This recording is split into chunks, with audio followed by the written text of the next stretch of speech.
Good evening and welcome to the St. Paul City Council Ward 3 Candidate Forum.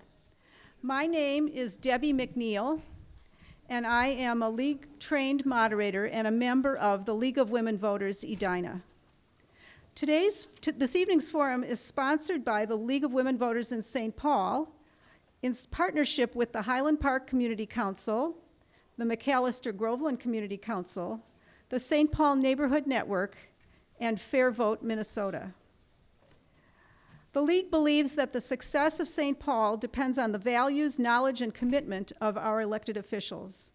So it's essential for the public to better understand the views and opinions and commitments of the people running for elective office in St. Paul.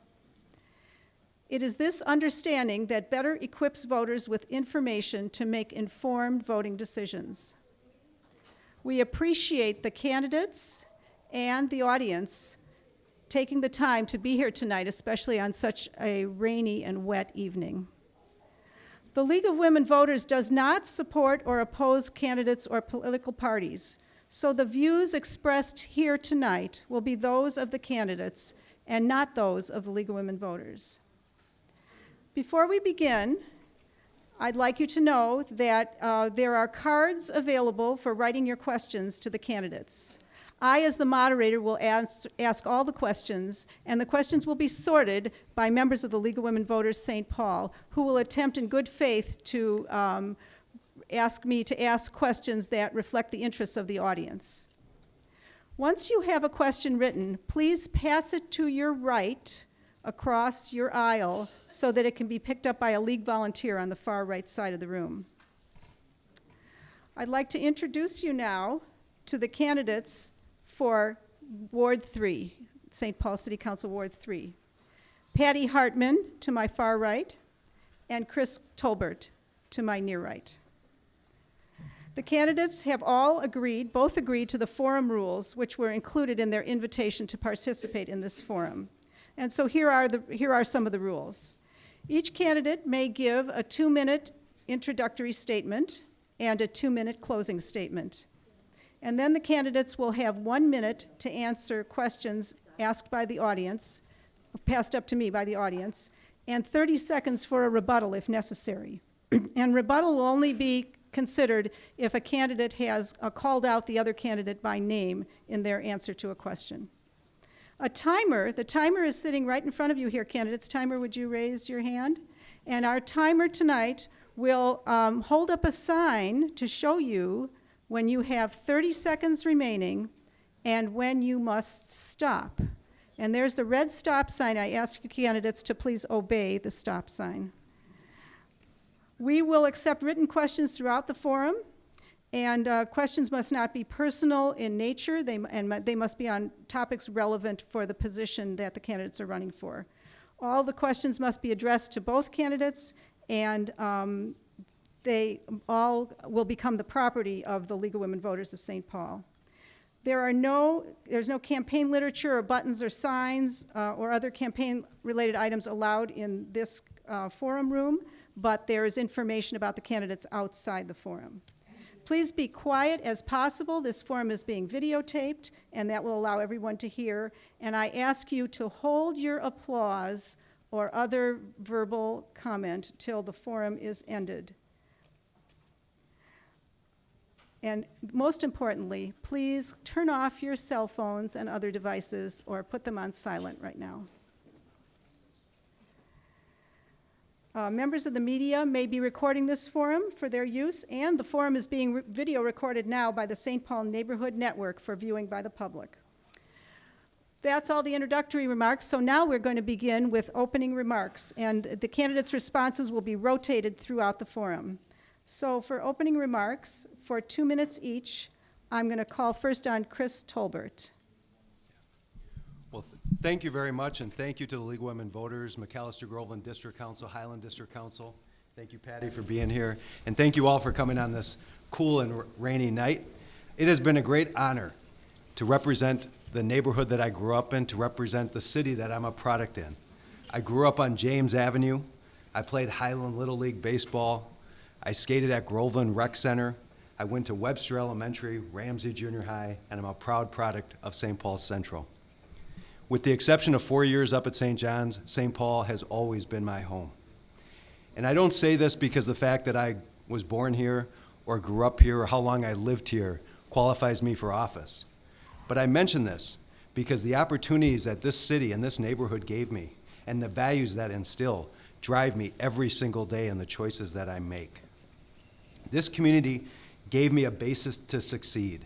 It gave me that basis to succeed at St. John's, in law school, as an attorney at the Hennepin County Attorney's Office, and the ability to earn your support and represent all of us on the St. Paul City Council.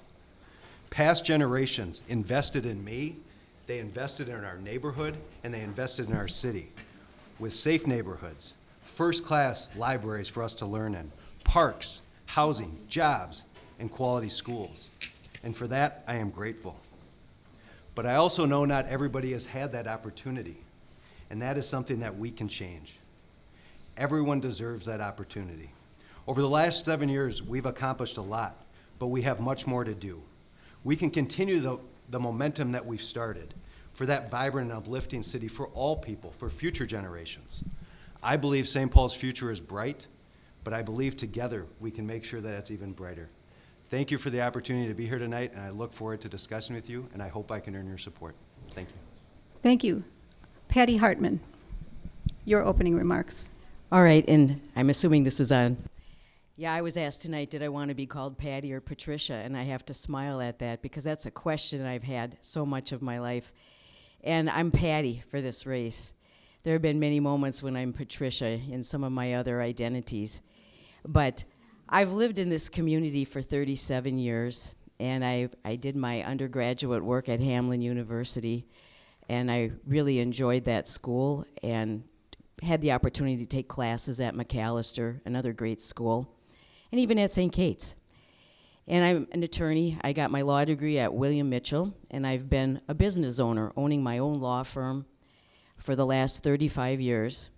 And I have very much enjoyed and appreciated the opportunities that I've had to represent people through the practice of law.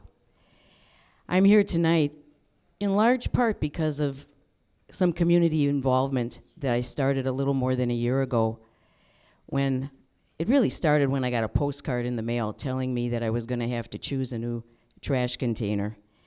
And I have to say I was stunned that I knew nothing about this new plan until I got that first postcard. And that really led me to a journey where I decided to become part of an all-volunteer group of people from this community to seek out what was really behind this new trash plan. And I had the opportunity to go all around the city and talk to people who were very distressed by what was going on in the city. And I found out really in the course of that it really went much farther and deeper than just trash. That we have a lot of things going on in the city that are driving up our basic cost of living. And at the same time, the quality of our life seems to be declining. And it seems to be happening at an ever greater pace. And I thought about this, and I knew from working in the last year that these opportunities to have new people representing the citizens of this great city was going to happen this fall. And eventually... I see the stop sign here, so I'll ask you to stop now. Okay, thank you. Because we're rotating answers, you will also get the chance to answer first for the next question. Okay. Okay, so now we're going to go to audience questions that are being screened by our league question screeners. And each of these questions, candidates, you'll have 1 minute to answer. So here's the first question, and we'll start with you, Patty Hartman, for the answer. Do you support a test of Mayor Carter's 2-lane proposal for Ide Mill Road before that plan is implemented? Why or why not? Yes, I do, and I think that's a good question. My understanding is that the use of that road and how many vehicles are traveling on it hasn't really been measured for quite a few years. And I think that, like so many other things in our environment, is a natural resource. And I think before we make a commitment in a hard and fast manner, any direction, it would merit some study. And so I think that we should do that. Thank you very much. Chris Tolbert. Yes, and before I begin, I do want to say something publicly. For my entire life, I've called it 8 Mill Road. I was at Coronda last week, and I was corrected. It was Sister Ide, and named after the Ide family, and I've been saying it wrong for 36 years, and I apologize. So I might say it wrong, but I'm trying to correct myself. I think when Mayor Carter announced at his budget address that Ide Mill Road that he proposed putting it down to 2 lanes and adding a bike lane, it surprised all of us. And the one thing that we've been doing, or I've been doing at the council, is trying to collect the facts of what planning are we doing, what other things are we doing to make sure that the steps forward that we've had on the neighborhood streets, on Lexington Avenue, on those streets that used to be the thoroughfare between 35 and 94, what steps are we taking to ensure that if that plan does go forward, are we going to mitigate that so we don't go backwards and have those cars racing through our neighborhoods? We've taken sorry. Thank you. Well, Chris Tolbert, you'll be first for this next question. What would be your plan to expand sidewalks into areas of Highland that don't have them? Would residents get to weigh in? Yeah. Yes, I think every decision that we make at the council, people should weigh in and we should have public process. Sidewalks are one of the things that we need in a city. Sidewalks make it safer for people to walk, for people to get to school, for people to move around, and we have sidewalk gaps all over the city. At Expo Elementary School, they used to not have sidewalks around there on every street. A young girl was hit because she was walking in the street. She was okay. And as a result of that, we applied for the first Safe Routes to School grant, and we got it, and we implemented those sidewalks in the neighborhood so that kids can walk to school safely. Sidewalks are a great amenity in any urban area, particularly like St. Paul, for kids, for adults, for elderly, for anybody, and we should have sidewalks on every street possible. Patty Hartman. Yes, I do think that the residents should be able to weigh in on whether or not sidewalks get laid in the neighborhoods. I think that the issues are different if it's going to be a public building like a school versus residential. And I think a lot of deference should be given to the owners of the parcels of residences. If those owners don't feel that they need sidewalks, I don't see the reason for us to rip up the grass and pour a lot of concrete there. And I think that the public processes that we use should genuinely give an opportunity for the people to express themselves. And I think there should be some accountability and some openness about what those responses are that are drawn from the people, and so that the city isn't keeping those responses from the rest of the community. But I definitely think the people should have a say in that, especially when it's their own residential area. The next question is about trash, and we'll start with Patty Hartman. Here's the question. If the trash referendum results in a no vote and the current ordinance authorizing it is repealed, what should the city do next? Patty Hartman, would you start? Well, if there is a no vote and the ordinance is repealed, one thing I think the city should do is clear up the misinformation that it's been pumping out there, claiming that there's going to have to be a $27 million tax hike for money that we don't really need to pay to the haulers. And that really saddens me that we would put all of that misinformation out there in what appears to be an effort to intimidate voters into voting yes. But I think that the city then should really engage the citizens and find out what support there is for an organized trash plan. It's my understanding that there is support in this community, but without a doubt, the overwhelming majority of the people that I spoke with were very opposed to the plan that went through.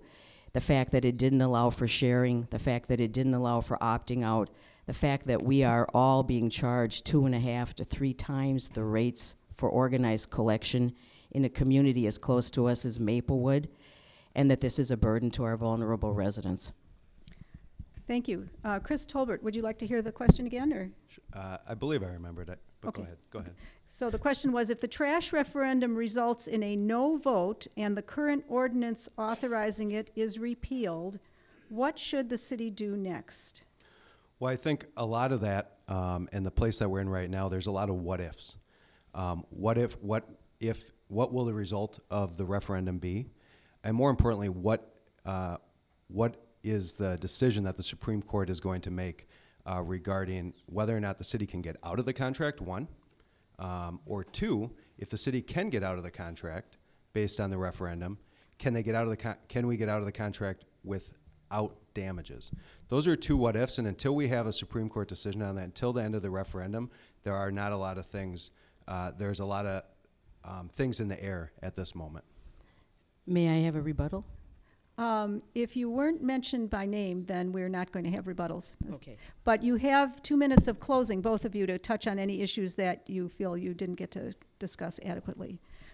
So here's the next question, which is, we'll start with Chris Tolbert because we are rotating. And the question is, how can we have a voice in the conversation about the Ford plant? Chris Tolbert? Yeah, I think every single day the residents have a voice in the Ford plant. We did a decade long of community process with a community-based task force. We have had over 50 public meetings. I myself did 20 to 30 living room meetings around the Ford site with many people in this room who hosted me gratefully in their home, and I was grateful for that. We have been out having conversations. We've had a lot of engagement, and that conversation and that engagement continues and will always continue if I'm your council member. And that is how we move forward, that robust conversation, and I look forward to working with you over the coming years. Patty Hartman. Well, I've had the opportunity to personally attend a few of these Ford site meetings that have been held recently, and I would say they really sadden me. They also anger me. They just really do not provide any meaningful citizen engagement. People are asked to wander around a room and look at blow-ups on easels, and they're told that there are experts in the room. People are told to put their questions in a box and that they'll be gathered.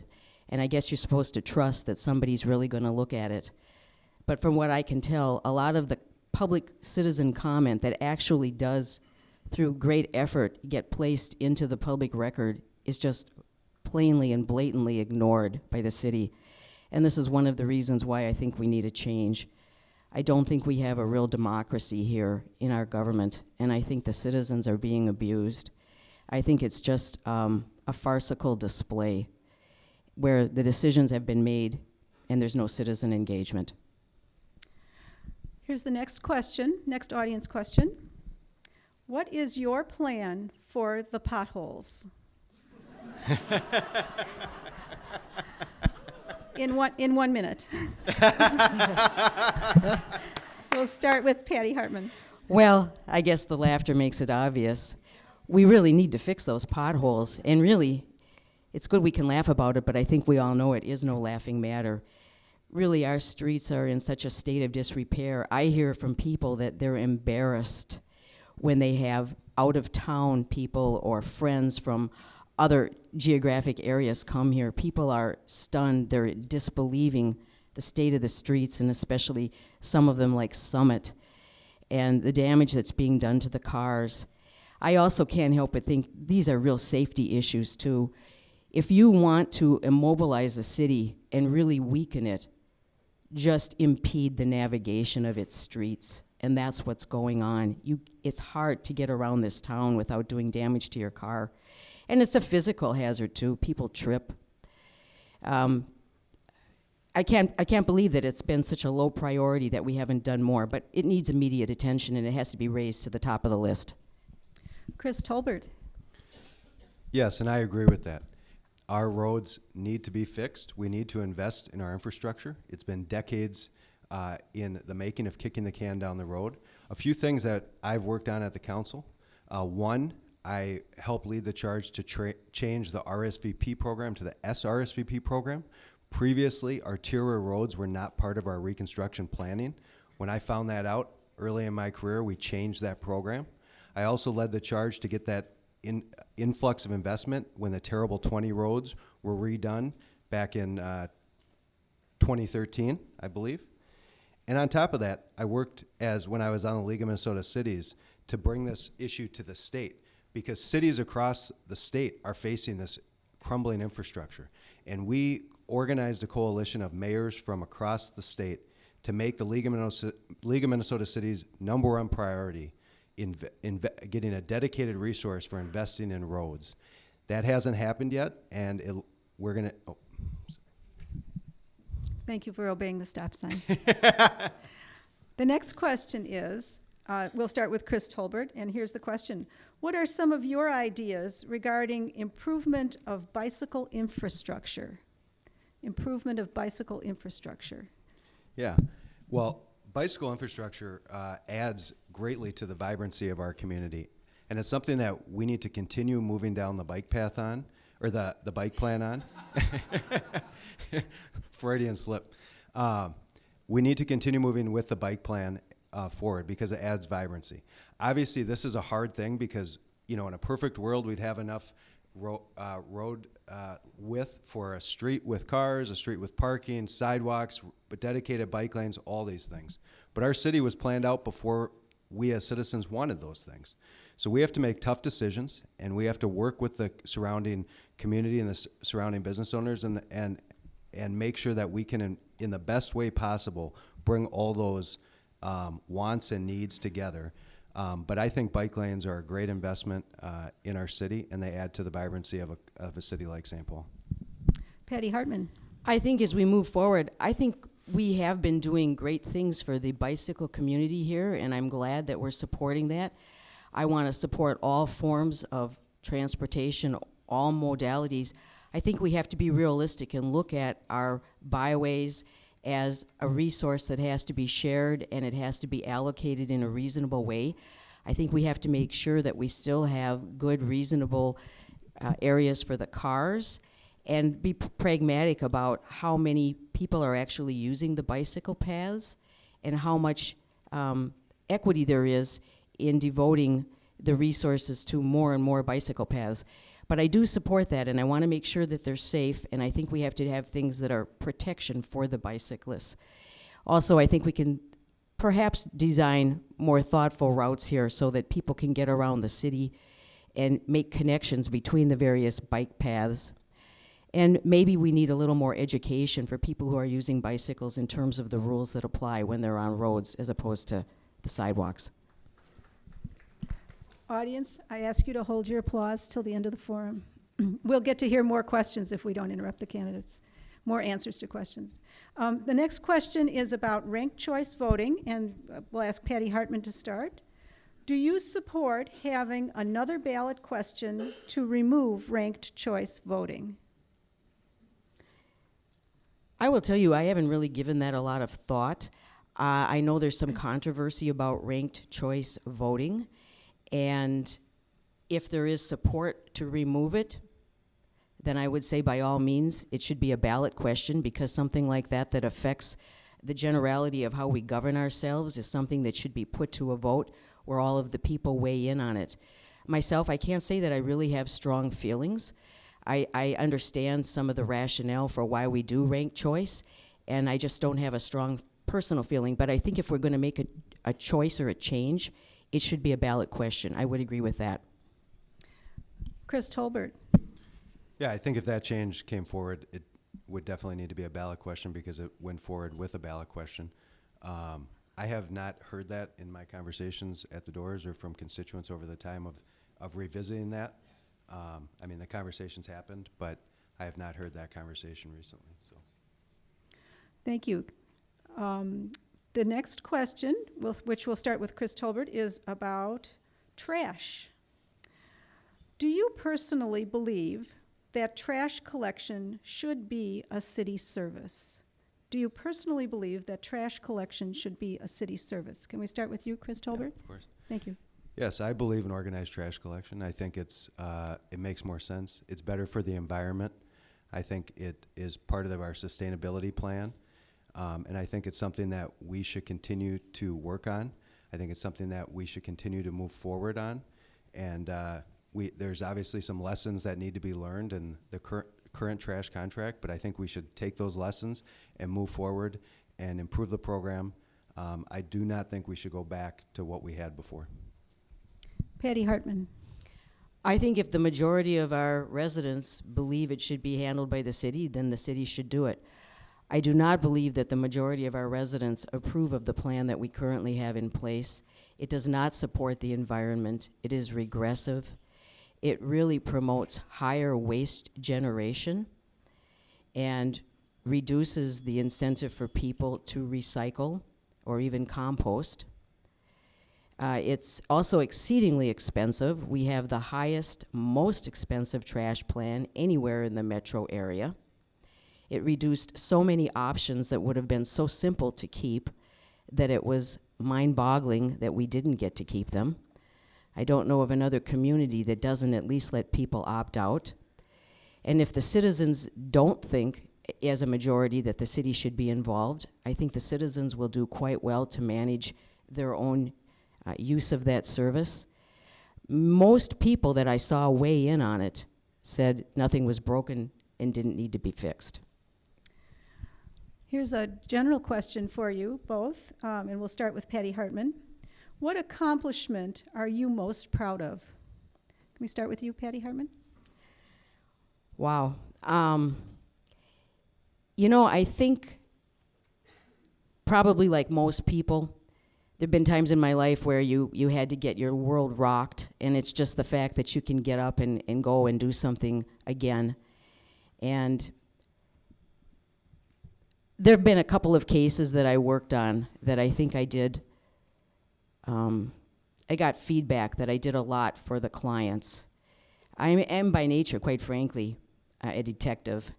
And so I like to do investigation. And I had the privilege of working on some cases in my early career where I was able to find some evidence that a lot of lawyers around the country thought might be there, but I was able to get a judge in Hennepin County to produce it. And it really made a big difference in the litigation of the Delcon Shield cases. And then I was actually asked to be a witness in some grand jury proceedings that were brought a few years later. Chris Tolbert, what accomplishment are you most proud of? Yeah, the first job, professional job that I got an interview because my grandpa knew somebody who worked there. When I had the interview, he said, wait, and I got the job, he said, I opened the door for you, now it's your job to perform. But he also added, just remember, not everybody has someone to open a door for them.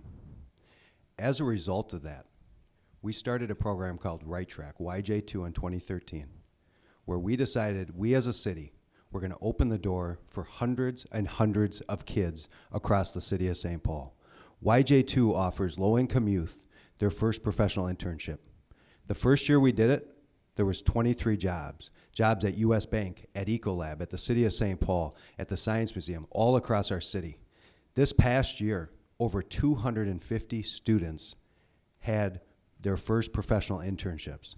Creating that program and continuing to implement that program and grow that program and watch these hundreds and hundreds of kids get that first professional internship, I'm very proud of that.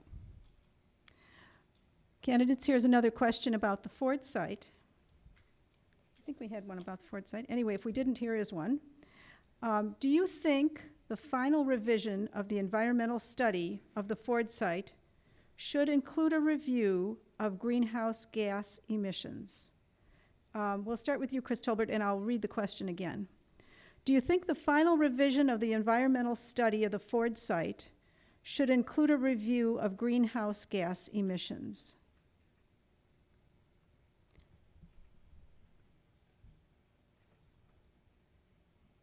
Sorry, that's a very technical question. I'm going through my brain to remember what all is exactly in the environmental review. And I'm trying to remember if that's in there, and I apologize, I don't know off the top of my head. Well, would you like to comment on whether the environmental study ought to include a review of greenhouse gas emissions, whether or not it does right now, if that's a good idea? I think it makes sense to collect as much possible data as we possibly can. The environmental review process is a very strict state legislated review process, and it's about following exactly that process. There is not a lot of leeway to go in and out of what that includes. I would have to learn more about exactly if that's included in it or not. As everyone knows, maybe not everyone knows, currently we are under the environmental review process called an AUAR of the Ford site. That is under review, and those results should be coming back in the next couple of months. So. Patty Hartman? Yes, I think it definitely should have such a review. I think the environment is exceedingly important, and I know there are a lot of concerns about the Ford site and how it's going to impact the environment. One of them is going to be the transportation issues, what's going to happen with the cars, the density, bringing more cars in, and emissions from those, but also the process of building out that Ford site. I think there's a lot of legitimate concern that while it's under construction, you're going to see a lot more traffic and a lot more emissions. And I think that the people who live here have a right to expect that there's going to be a great deal of care taken to protect this environment and protect the livability and the health of everybody, not only while it's under construction, but certainly for the long term once it's been built. So I hope they do undertake that kind of a study. The next question is about housing, and Patty Hartman, we'll start with you. How would you address the affordable housing shortage in St. Paul? How would you address the affordable housing shortage in St. Paul? Well, I know there's a lot of interest in building a lot of new housing, and I'm not opposed to that. But it's my understanding that some of the most affordable housing that we'll come up with, and the most quickly, is that which we consider naturally occurring affordable housing. We do have a lot of structures throughout the city.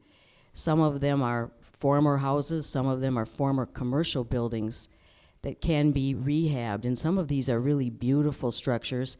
I know we have a lot of older buildings in this city that have a lot of character, that were built at a time and built with materials that you really can't even duplicate anymore. And there's really something to be said for preserving the character of those older dwellings. But we also, I can tell you as someone who's officed in downtown St. Paul for a couple of decades, we have an abundance of commercial buildings that are now, some of them in the process of being rehabbed and converted to residential. And it's my understanding that that kind of housing is more affordable than new. Chris Tolbert, how would you address the affordable housing shortage in St. Paul? Yeah, in 2018, I became chair of the Housing Redevelopment Authority. And when I became chair, we made affordable housing our #1 priority at the Housing Redevelopment Authority. That year, we passed a historic measure, an investment in affordable housing, over $71 million over the next 3 years. We created the first of its kind in St. Paul, Affordable Housing Trust Fund, something that has a source that is not property taxes. We started using for the first time a 4D program, which helps protect naturally occurring affordable housing. We started using that deliberately, but we still have a lot to do. This is something that I hear from people all over our neighborhood, people of all ages who are concerned about if when they get on a fixed income, are they going to be able to afford housing? I hear it from young people and from everybody. We have a lot to do.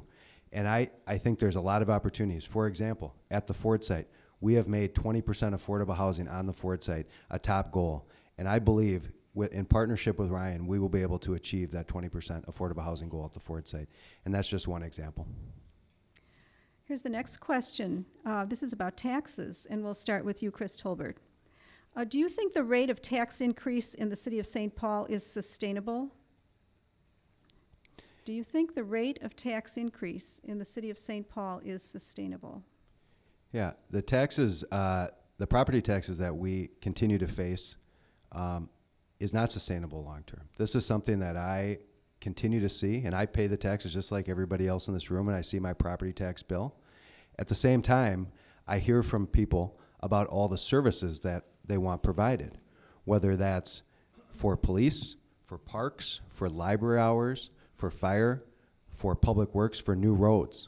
And so it's really trying to figure out how to balance that and how to make those services go forward while also reining in the property taxes that we face.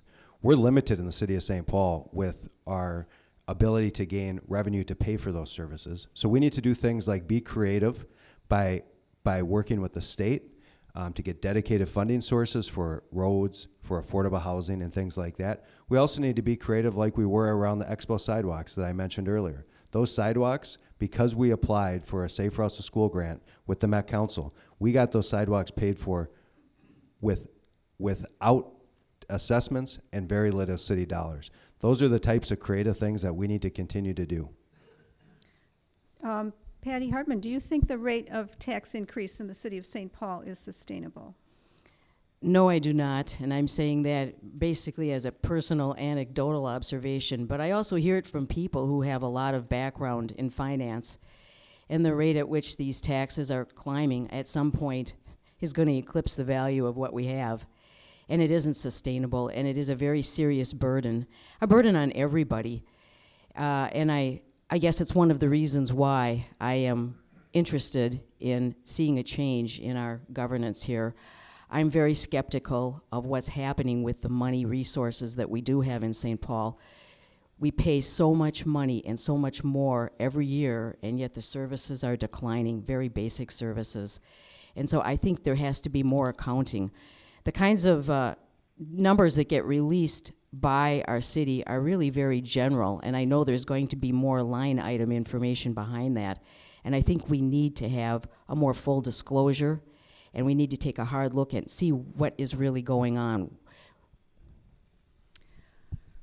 The next question is about the environment. And we'll start with you, Patty Hartman. What role can the city of St. Paul play in controlling climate change? What is the city's role in controlling climate change?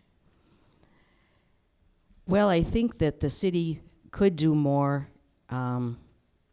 with regard to the issues of the recycling and the trash, because I think those things feed into our resources and overall have an impact on our environment.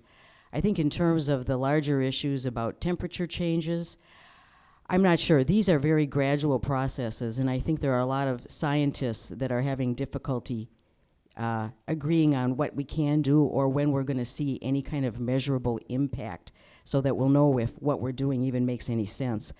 But I think in the here and the now, we can do some short-term things, and I think that would be, I think in the area of recycling and trash, I think that we've been encouraging various modalities of transportation. We have built up our metro transit, our trains, our buses, our walkability, our bicycling. I think they've been doing a lot of things that cut down on the need for cars and the miles. Chris Tolbert, what role do you think the city can play in controlling climate change? Yeah, the climate change is real, and the city must address that. I was proud to co-author the city's 2030 Climate Action Plan, and I don't think it's just one thing. It's an all-hands-on-deck, across-the-board thing that we must do. It is coming. Climate change is coming, and we must address it, whether that is through the sustainable building policy, whether that is by adding transit options, whether that is getting multiple vehicles off the roads, whether that is further investing and further incentivizing people to recycle and to do different things with their waste or composting. We need to make climate change an important part of what we're doing at the City of St. Paul. And I will continue to do that as your council person.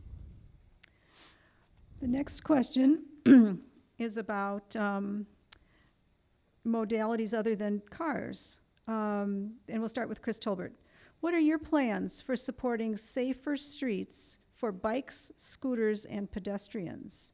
Safer streets for bikes, scooters, and pedestrians. Can we start with you, Chris Tolbert? Yep. Thank you. Thank you very much. I think safer streets is essential to our neighborhood. A walkable, livable neighborhood is key.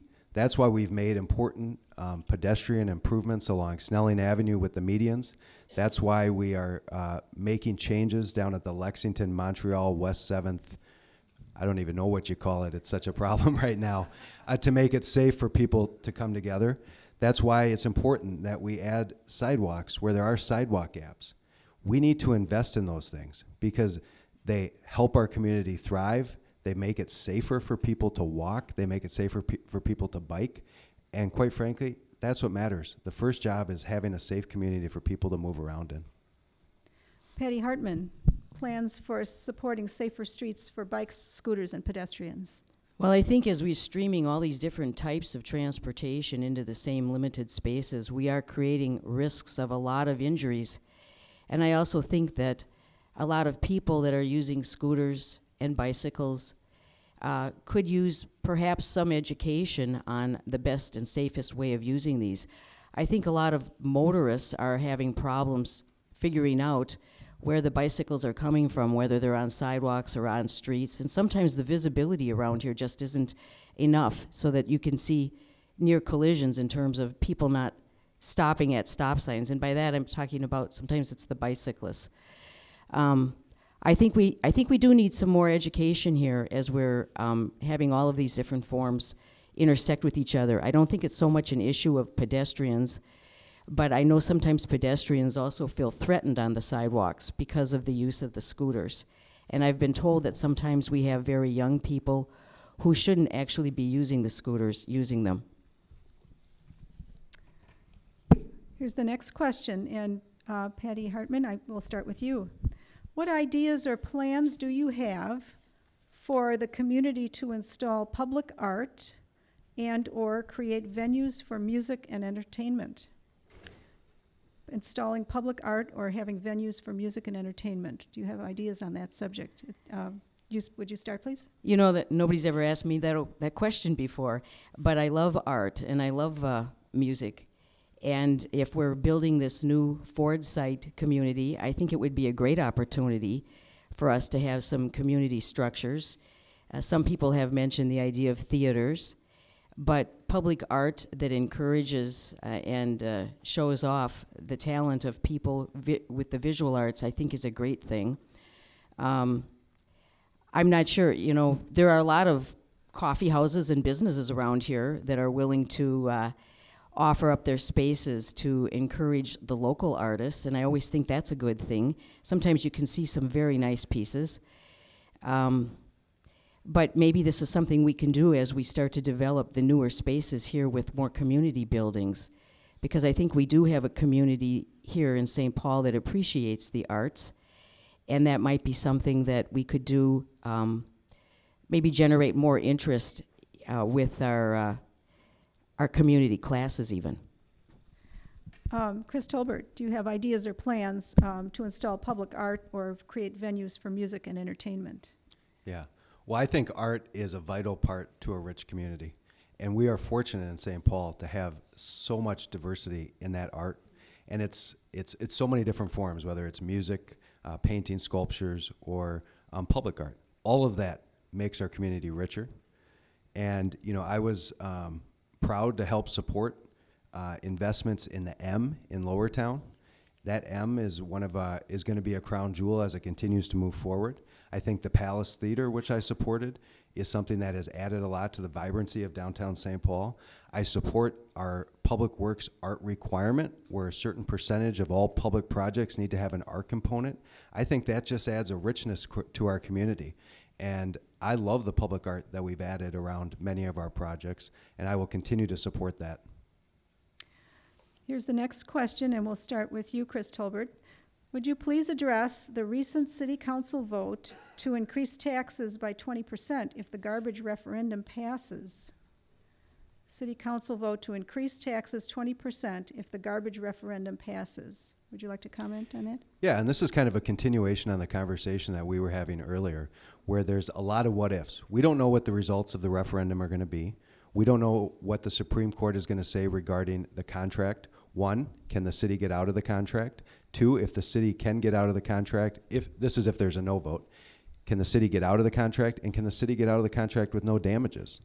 As a result of that, and a lot of what ifs, when we set the max levy, not the final levy, we had to have a contingency plan, because we don't know what the results of the referendum are going to be, and we have not seen a Supreme Court decision yet.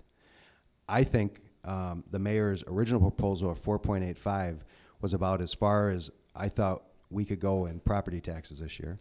Obviously, we did not want to add that 22% to the final property tax bill.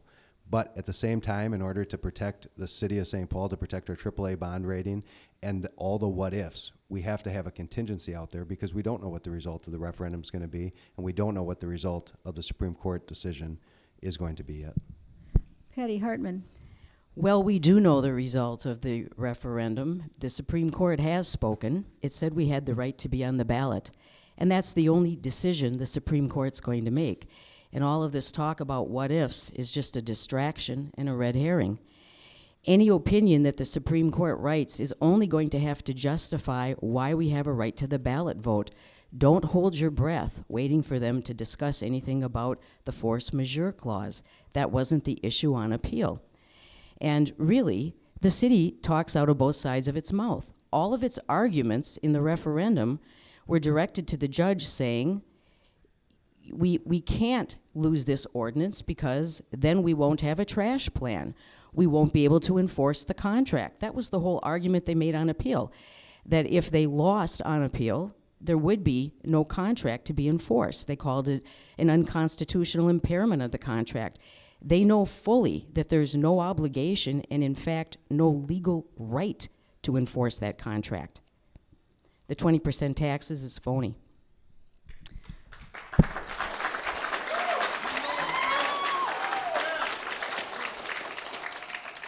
Audience, the candidates are following the rules, and I'd ask that you do the same, please.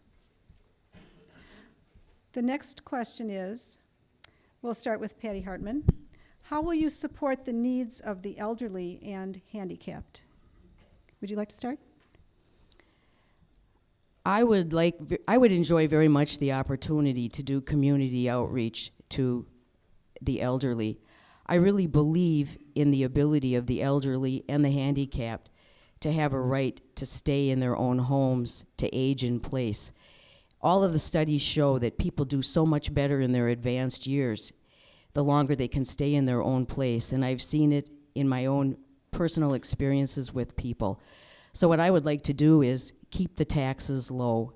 I would like to encourage community involvement, maybe with churches or other organizations where you can help find people that'll do the services for the elderly, mow the lawn, shovel the walks, do those kinds of things for somebody who's disabled or elderly, help pick up the slack so that they can stay in their own home as long as possible. I think that's what a lot of people want. Of course, I'm not opposed to any kind of assisted living or community dwellings either, but it's been my experience many people would like that option of staying in their own house as long as possible. Chris Tolbert, how would you support the needs of the elderly and handicapped? Yeah, I think there's a lot of different aspects that we need to address when we're talking about that. One, I think you're exactly right, Patty. Many of the people I talk to who are older, they want to stay in their homes, and we have to help them stay in their home and age in place. We also, I hear from a lot of elderly folks that they are worried about being able to afford housing as they age on a fixed income. That's why building affordable housing is key, and investing in naturally occurring affordable housing is key. And I think we also need to make it a place where elderly can get around. And that goes back to why we have sidewalks. That goes back to why we had ADA compliance. That goes back why all people can move around regardless of if they can walk, if they have a walking impediment, or if they need a walker or a wheelchair. And I think we need to make this a place where anybody can live regardless of your age. Here's the next question, which we'll ask you, Chris Tolbert, to start with. Do you think there is a deer problem in Highland? Deer as in D-E-E-R. Do you think there's a deer problem in Highland? I think if you live next to Edgecombe, you think there's a deer problem in Highland, because I hear a lot about it. And I think the deer hunt is actually coming up. I've seen the notice and the signs. The deer hunt is coming up, and that's always something that when I first learned about it, it was fascinating that bow hunters volunteer to go hunt because you can only have so many deer per acre in the woods. I will leave the number of deer, and they have them pretty well marked to the experts on the numbers that we can have down in Crosby and other places. It is always, I can never say it's not boring when you're driving down Edgecombe and you see 5 deers running down the street in front of you. But I think that's why we have the deer hunts, and we take it seriously and do it in a humane way and donate the deer to charity. Patty Hartman, do you think there's a deer problem in Highland? I have to say I've never encountered a deer in Highland, but I guess if other people have, I'll believe in those accounts. And in terms of what to do, well, I know we've got animal control in St. Paul, and I assume that other people have worked with other organizations to to be cautious about this. I know that it's always an issue with safety. If a deer bolts in front of a car, you can actually have some pretty serious injuries from something like that. But I wasn't aware of that. I think in some ways it's kind of quaint to know that in this city we can have that kind of wildlife, but it's not anything that I've encountered personally. I just would support that we do have an intelligent and careful way of approaching the deer here and make sure that people are safe. Here's the next question. Patty Hartman, would you start, please? How would you encourage businesses to stay in St. Paul? Well, I think we could do more to be supportive of our businesses. I think there's been a lot of regulation that puts burdens on businesses, drives up the costs unnecessarily, and makes it harder for the small businesses to stay here. I think also that we're doing things by letting in the larger big box types of national chains that I don't think are necessarily reflective of the values that we have in St. Paul, and I think that they're selling short the great venues that our local businesses provide us. We have some great locally owned coffee shops, and I hate hearing about the fact that maybe there's going to be a Starbucks go in that'll have a drive-through window. It raises the specter of so many issues with the traffic and also the competition of a national chain that is going to compete for our consumer dollars for the coffee shops. So I think we should be more careful about what we're doing with the businesses. Chris Tolbert, how would you encourage businesses to stay in St. Paul? Yeah, I think one of the important things is to listen to businesses and talk to the business owners of all sizes. A couple years ago, David Burley from the Blue Plate, Highland Grill, Groveland Tap, approached me and he said, Chris, a lot of us restaurants are having problems. Your liquor laws are outdated. They were written for a different time. He said, when these laws were written, beers were cheap and the food was expensive. Now, the beers are more expensive than the food. And the way that we had it set up is if you were a restaurant and you sold 40%, or if you sold more than half your sales as liquor, you no longer could be a restaurant. And it wasn't because people were drinking more or they were serving more. It was because the beers started being $10, $12, $15. And so we addressed that. We looked into it. We changed the liquor laws. We rewrote how they were and did a balancing act to ensure that these restaurants were still restaurants and they were operating the same as restaurants, but they could thrive and not worry about selling these craft expensive beers that they needed in order to meet that balance. And so it's updating our laws and listening to the businesses in that cases. The next question is, and we'll start with Chris Tolbert, if you're elected, how will you be accessible to your constituents? Can we start with you, Chris Tolbert? Yeah. Thank you. Well, I think, one of the things that I have always done as a council member and before I was a council member is met with constituents, came to where they are, whether that means being in your living room. Many people here, as I said before, I've had living room meetings. I've had backyard meetings. I've gone out and reached out to where people are. For example, last year, I went and visited all the PTAs in the district because those parents are busy. They don't have time to call me. They don't have time to email me. But I wanted to hear how we can work better as a city with them. So I went to every PTA meeting to meet with those parents. I will meet with any constituent that wants to meet with me. And that's how I continue to be as a council member. Patty Hartman, if elected, how will you be accessible to your constituents? I would try to make myself available as much as the constituents could require. And I know that not everybody is going to communicate in the same format. I find this out with clients. Some people will talk on the telephone and don't really want to get together in person. They don't need to. Some people will communicate by email. Some people text. Some people just have to have that in-person, face-to-face meeting. And I would try to accommodate the needs and the desires of the constituents. I think community meetings are very valuable. It's an efficient way, and you probably get a lot of ideas circulating when you can meet with a group of people. And I would be very happy and willing to do that, to go to where the community meetings are.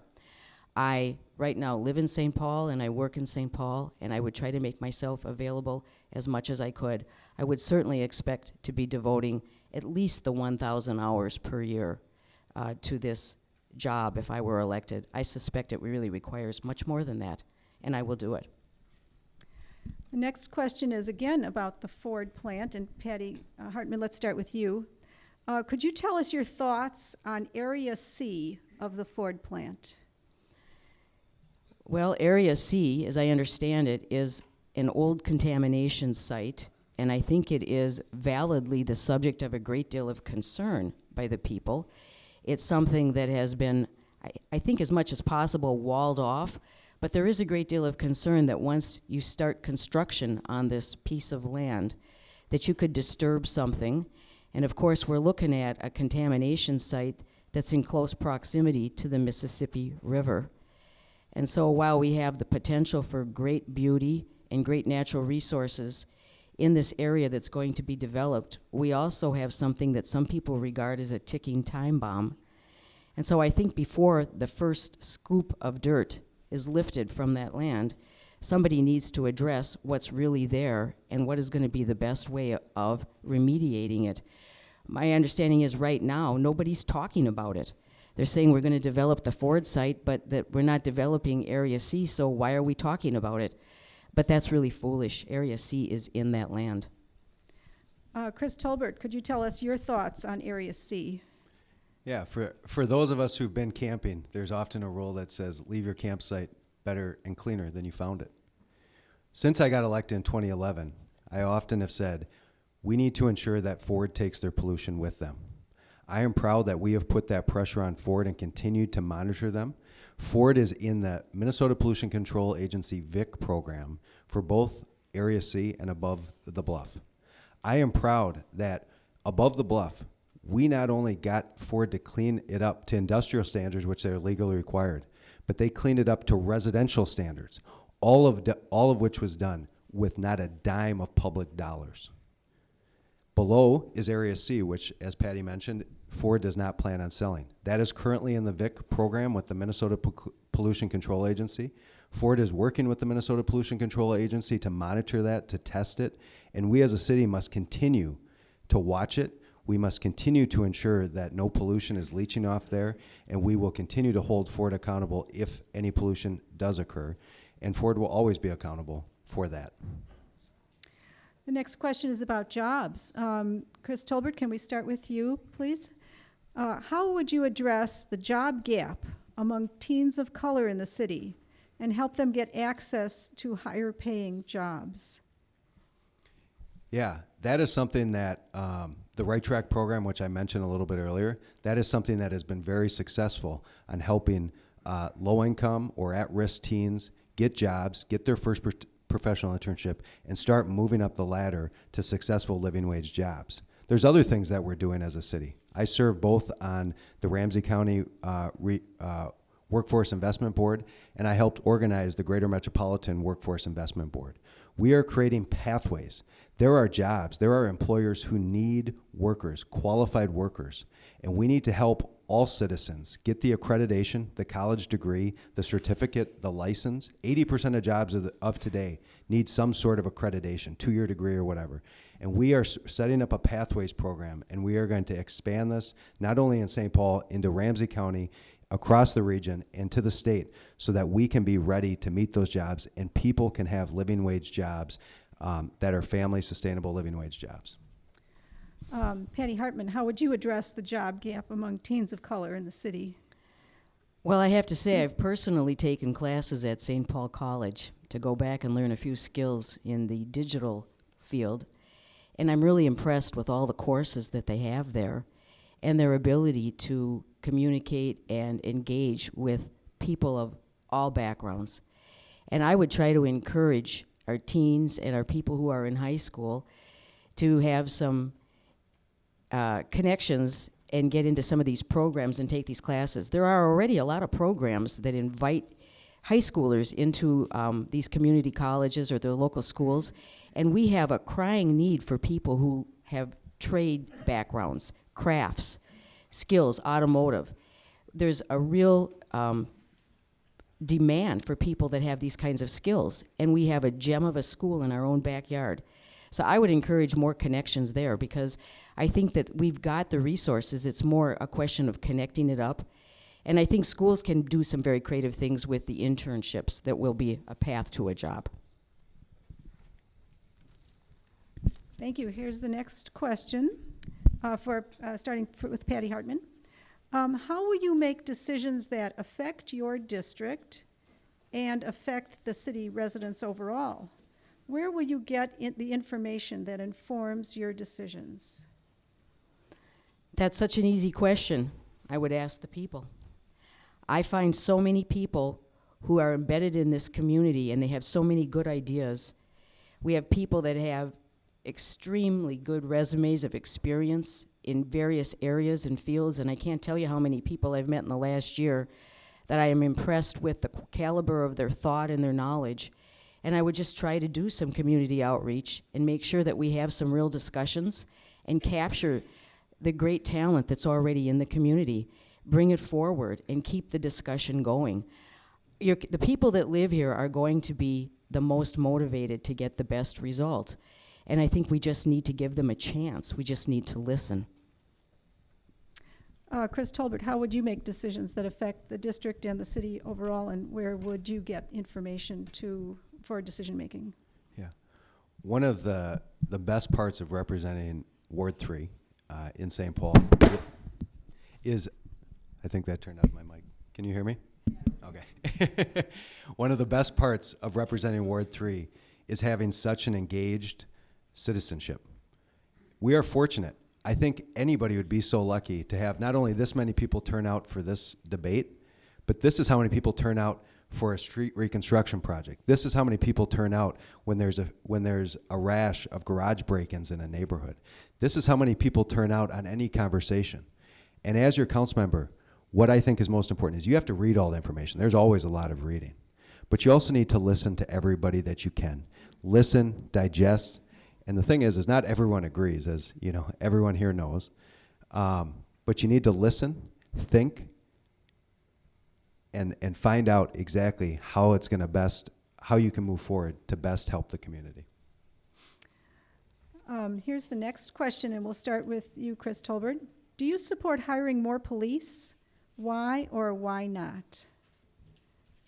Yeah, we have a population in St. Paul that continues to grow. Our 911 calls continue to move up. I think police officers are important for the public safety of our community. I think having enough police officers for our community is important. And particularly, the thing that we found is we want police officers who can spend time investigating, spend time on scenes, and have short response times. In order to do that, we will need to have more police officers. Patty Hartman, do you support hiring more police? Tell us why or why not. I do, because I think that the police are an important element to help keep our environment safe. I know that we do have an ever-increasing number of 911 calls and that the response times have been increasing.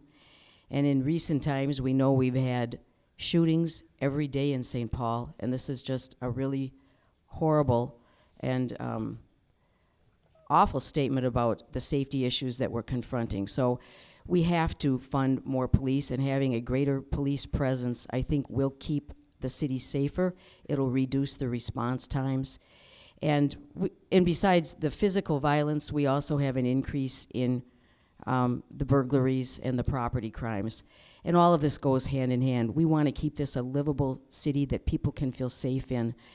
Even having your house broken into is a tremendous sense of violation, and people will feel less safe. So yes, I think we should commit more resources. This next question is about Highland Golf Course, and Patty will ask you to start. If elected, how would you work with Parks and Rec and Ramsey County and other stakeholders to address proposed changes at Highland Golf Course? Well, I think we need to talk to all of the stakeholders here and find out what proposed changes are coming about. I know there's been talk about eliminating one of those golf courses because they think it's not profitable. I also know there's some disagreement over how the accounting for the golf course is really done. I've been given some information that tells me that the statistics that get released by the city aren't necessarily accurate, and that part of it has to do with perhaps the expenses that are being incurred for the city employees that are working there, and maybe we could do more with more teenagers or youths part-time to bring down the expense of running the golf courses. But I think it is a great, beautiful resource to have in our city, and it certainly lends a wonderful green space. And I think anything that's natural like that that we can preserve, I would be very much reluctant to get rid of, and I would try to employ whatever methods we can to keep it. Chris Tolbert, if elected, how would you work with Parks and Rec and Ramsey County and others to address proposed changes in Highland Golf Course? Yeah, I think the question's referring to the Highland 9 course and the visioning study that the Parks Department has been doing over the last couple of years. I think that's an important conversation for us to have. I think we should always look at how we are using our limited park resources. First and foremost, Highland 9 should always be parks. What park service that is, I think, is the question. In this neighborhood, I often hear from parents who say, I'm sick of driving my kids to Blaine. I'm sick of taking my kids out to Woodbury for baseball. I'm sick of having to drive to Vadnais Heights to play soccer. We have a very limited park resources in our area of Highland for active participation for kids. And we need to continue to visit those issues and find spaces for families to be able to stay here and families to be able to play on. And I think Highland 9, it's early on in the conversation. There's no changes proposed, but I think it's a conversation we as a community need to have. The next question is another question about trash. Can we start with you, Chris Tolbert? Here's the question. Can you address the force majeure clause in regards to the trash contract? Why is that clause relevant in this election? Well, I think the force majeure clause, in law school, I remember going over the force majeure clause, and I think the force majeure clause has gotten more press than it's ever gotten in the history of anything. But thinking back, law students are probably laughing about it right now, those first-year law students. But the force majeure clause is what we have been talking about and what that will mean based on the referendum results. And that's, quite frankly, what we don't know. Force majeure generally is for acts of God, hurricanes, things like that. Whether or not a referendum counts as force majeure is what we're not exactly sure of. If it does, and you can get out of the contract with zero damages, that's one thing. If you have to complete the contract or you have to stay in you can get out of the contract but pay damages, those are a lot of different things. And we'll see if the Supreme Court addresses that or not. Patty Hartman, can you address the force majeure clause and why it's relevant in this election? It's relevant because it's being used as a ruse by the city to pretend as though they don't know what the result of the referendum has been. Judge Castro cited the force majeure clause as the simple and ready answer for why the city didn't need to worry about ever having to fulfill that contract if the ordinance went away. The contract has a clause right in it, and force majeure just means a major force. Sometimes it's an act of God. All it means is a force that's outside the control of the parties to the contract. And certainly the referendum is beyond the control of the city as well as the haulers. And it was also anticipated as something that could happen because the city has to know every time they pass an ordinance, there's the opportunity, though they don't want to give it, there is the opportunity for the residents or the citizens to take a referendum of that ordinance. And so really, it's a very simple proposition for the city to walk away from that contract and not have to pay any damages. The next question is about the schools. Patty Hartman, would you start? What is the city's role in supporting the St. Paul Public Schools? I think the city does have an obligation, and I think that it does do quite a bit of work here to fulfill it. Certainly we pay property taxes, and there are from time to time levies, and I think it's important to have a very good school system. It certainly says a lot about the value of our community to support the school system for our children, our educational system. It's important no matter where.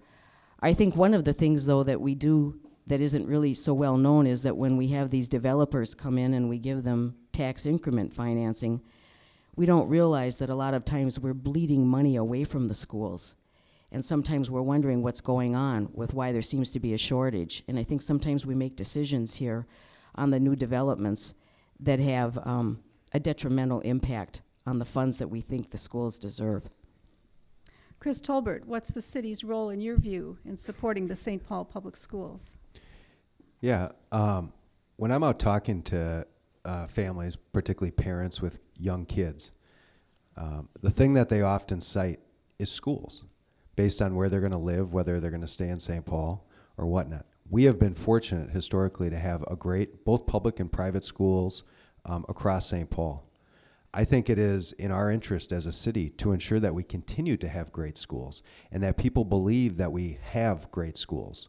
The public schools are important. I'm a proud product of them, and we need to support them in every possible way, whether that's through transit, by making it safer for kids to walk to school, whether that's after-school programming, whether that's before-school programming or rec check or things like that, whether it's the programs that we offer in the libraries here.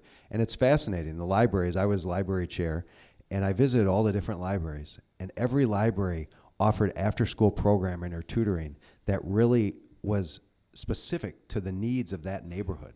And that's a way that we can really do wraparound services for schools and after-school programming, and it's something that we need to continue to do because the schools are an important component to keep families here in St. Paul.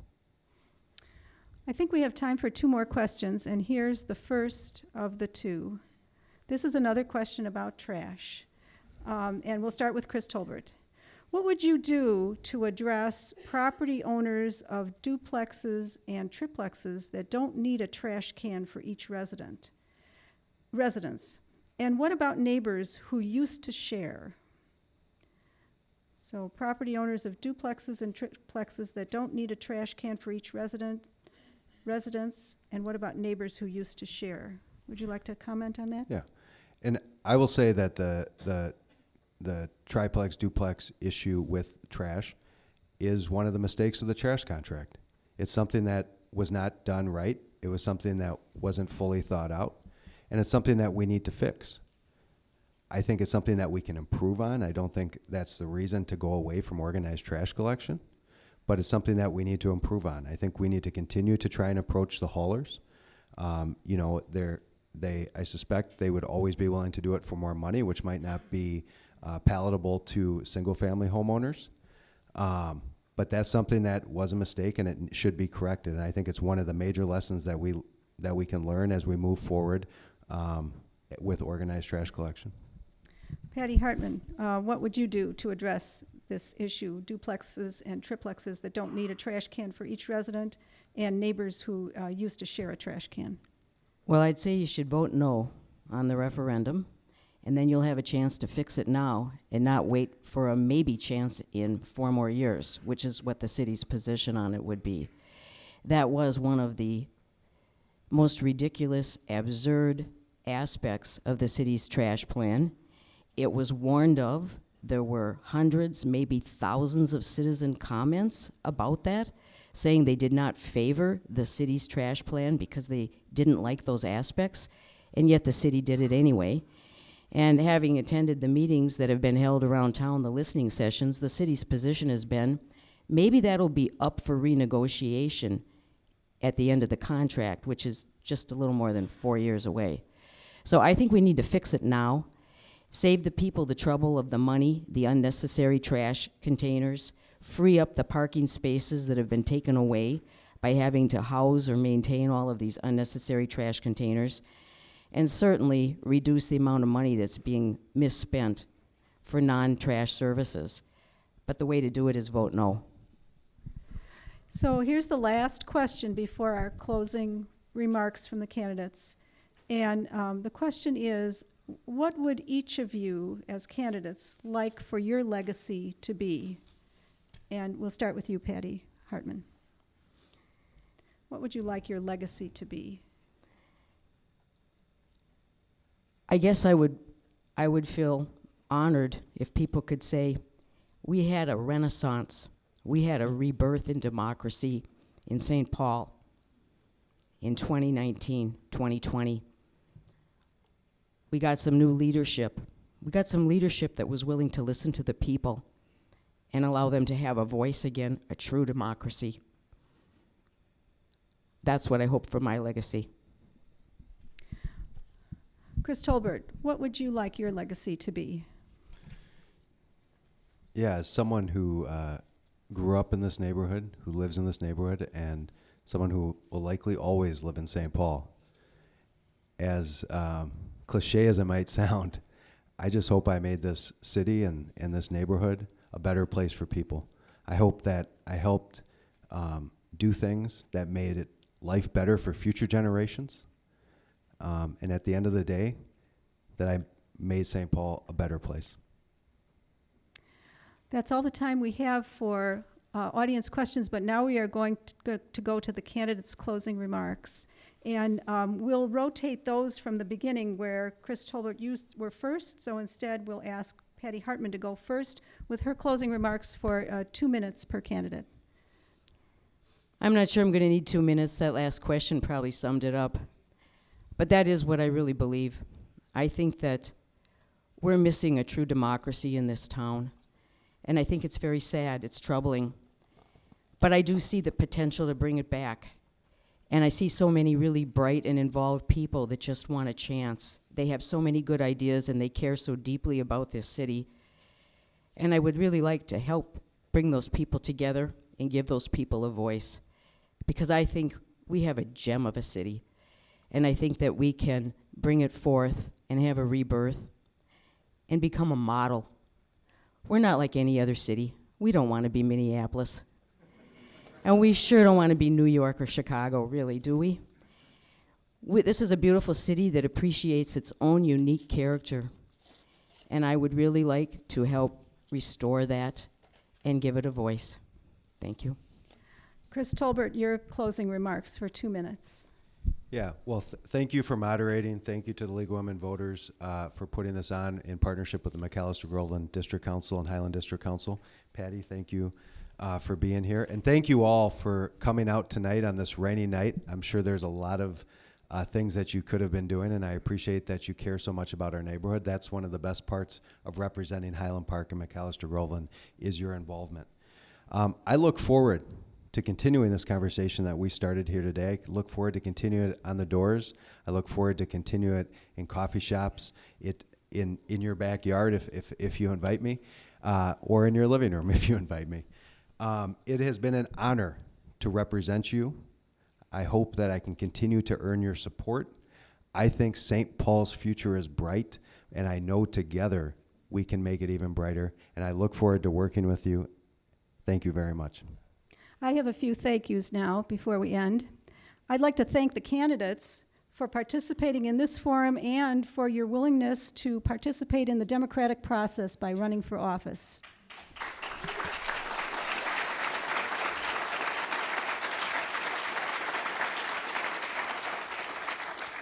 Thank you to the League of Women Voters St. Paul, in partnership with the Highland Park Community Council, the McAllister-Groveland Community Council, the St. Paul Neighborhood Network, and Fair Vote Minnesota for sponsoring this forum.